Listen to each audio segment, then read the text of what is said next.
นานเขาแต่ว่าใต้ปัวดำจะมองชาแก่ปะใต้คุยละมึงเปล่าๆหน่อฮะให้เสียงติคุยรอขอมึงลงคนข้าวหมองปุยซ่องอะไรอ่ะบัวสักระเดินและเงี้ยกล้องเจ้าสอนกีตาร์มันรักซ้อเจ้าปัวเวียดต่อปนานอ่องจอยย้ายต่อปะใต้แซมเดินได้อย่าไวหนูต่อปนานหมอนห้องซ่าต่อตุยได้เกลี้ยงแตกปะข้ายต่อก็มันเดินและปู่อ้างล่ะต่อปนานมึงไงเดินไม่ได้เดินสเลยหนกมูเราสาวปนานแล้วว่าโดดแล้วว่านกเฟ้ยไม้จะหน้าเฉียจะหน้าเสยบะกุมเจาะเราปอยก็บอกก็บอกสวัสดิ์ปุ่นอยู่เดินกวนเอาไว้อารมณ์ซ่อมออกยังให้เกิดเชื่อตายกลูบเยยอ้อนปอยอ้อนได้เบื่ออักราเมื่อปนานเต่าเขาได้พ่นจอนให้ได้ก็ป้อนเราเบื่อเพราะจองปนานมาได้ให้มั่วก็ตั้งด้อนเลยไอ้ห้ามเฉียดเกยไรกะหล่ะเขาต้นเต่ามองไรซอยกันอย่างกรอบออดโยนจอบมองไรซอยกระสามอุตะร้อตุยสวัสดิ์แกปากเมื่อปนานแล้วไปเต้ยมูลเขา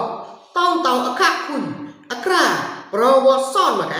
ได้ก็จูต้อมองต้อปนานได้ต่อสวัสดิ์สลายปนานกับหลายสหดเกได้ป้อนกับหมวกล้อปล้องก่อและเชี่ยเดินตัวไรอ้างไว้ยิ่งมันเอ็มสมอต่อโมต่อซ่อมออดยังเกเล็บเตยสัจจาก็อ่องจอยใหญ่ได้จอนแตกเรียกรอดเก็กหน้าอ่อนละกระนูก็กีตาร์มารักซ้อเปียกแจกปนานได้อย่าไว้ตุยแล้วไปเอกราชมวยมนไปเยตะไลกลูนสปากุ้มหรอเรื่องวางนอนห้องเศร้าตัวชอบซอกล้อเรียงเข้าก่ออามาตลาดปัญญาเรียงได้กว่าอามาตลาดปัญญาเรียงมานั่นกับหลายกุ้มเก่าสกับปนานยิ่งไม่เตยไอ้ก็ไม่โดนโทอุบาเรเจตลาดคลิปซ้ำออดเต่าเขาสเกยชื่อหยาดเก่งกล้องตราสวัสดิ์เกยเจฮันเน่ได้มนห้องเศร้าต่อก่อต่อได้ที่ยอดขนาดมนมาแกแต่ว่าใต้สระก็ได้เอาไว้เพียงป้ายหนึ่งกลองด้านนอกมาแกกลองล่อเลยหรือมั่วก็ต้อนกะลานก็กระสอบตลาดหยิบเป็นแย่ตะไลอ่อนนะกะลาก็เอกราชตลาดนี้เดินห้องเศร้าต่อเป็นแย่ตะไลสมานต่อฮักกุ้งอมาตลาดปัญญาบริยังเดินกว้านก่อฮักกุ้งอมาตลาดปัญญาบริยังมานานส้มบาละไปต่อนะปนานเขาแต่ว่าใต้ปัวดำจะมองชาแก่ปะใต้คุยละมึงเปล่าๆหน่อฮะให้เสียงติคุยรอขอหรือเจ้าพี่สกุลสวัสดิ์ปูมันยิงซาสมองสมนมาแก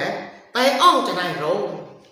ข้าเขาฮักกุ้งอมาตลาดปัญญาบริยังเดินกว้านกับหลายเยาระให้ปะใต้เปล่าๆหน่อเราอ้าใหญ่ต่อปนานอ่องจอยย้ายต่อสอดนกต้อนเกลือปะใต้ฉลาดวัดกว่ารู้ญาติใส่กองตุ้ยปะต้นกะลานก็เอกระยองเกยแจกตอนปะใต้เดินอยู่ไว้เปล่าๆหน่อละแล้วไปฮักกุ้งอมาตลาดปัญญาบริยังมานานเต่าเขาญาติเกยคุยละมึงต้นเต่ามองอุเต่าไรซ้อก็โนดกันอย่างโยนจอบมองก็อุเต่าไรซ้อกระสาเว้กีมวนตากรอบออกโยนจอบมองวัดซอนตาอุเต่ามาแกโยมวยปัวมานานต้นเต่าคักคุยนกสลายมานานเต่าเลยแต่จอมก็ป้ายก่อพอตอนในใส่สภาพต้มหนูกลองด้านปนานถอดปนานรอมกวยไม้จะน่าเฉียดจะน่าเสยบรายเลยอะไรอ้อซ้ำเต่าเขาเต่ามองอุเต่าไรซอดรอมาแกให้มั่วก็กลองตราซ่าและเต่าปัวปนานเราญาติเกศใส่กองตุ้ยปะต้อนกะลานเก้าเอกระแมวอุเต่ารอออดตุ้ยปะใต้เดินเอาไว้นะฮอดเฮยีซาสมองกะลานเต่าบ้าละป้ายก็ต้อนเต่าสวัสดิ์เอกระสเกยเพียสกุลสวัสดิ์วัดค่ายโลนและเต่าตลาดยังเดินข้างเศร้าต่อปะเยตะไลมาแต่งกระเลียงซอกกลอบเราไว้กุ้มรำกลายก็ไว้เขาเต่าสวัสดิ์คุยบ้าและเต่าบ้าออดกระโนดเอกราชมุนมนปะเยตะไลพี่นาสกุลสวัสดิ์แล้วไปฮักกุ้มอมาตลาดปัญญาบริยังเดินกว้านเต่าตุ่ยจอนพนานเปรี้ยงตอบประกอบระวปูไม่ได้ปล่อยยังเพียงใจเศร้าไม่ได้เพราะเจ้าพนานหรือเจ้าก๊อกเนยก็แตกสกัดปนานแล้วมันยังยิงก้าวยิงแต่ไงมันเองก็จูนจะไรปนานได้กุ้งกับปนานตายต่อระตั้งคุณก็ยังไม่เปิดกลางเศร้าตาต่อปูมาล้นระอ้าวแมงจะมัวปัญญาตะไลสกุลจะบ้าเต๋อเนี่ย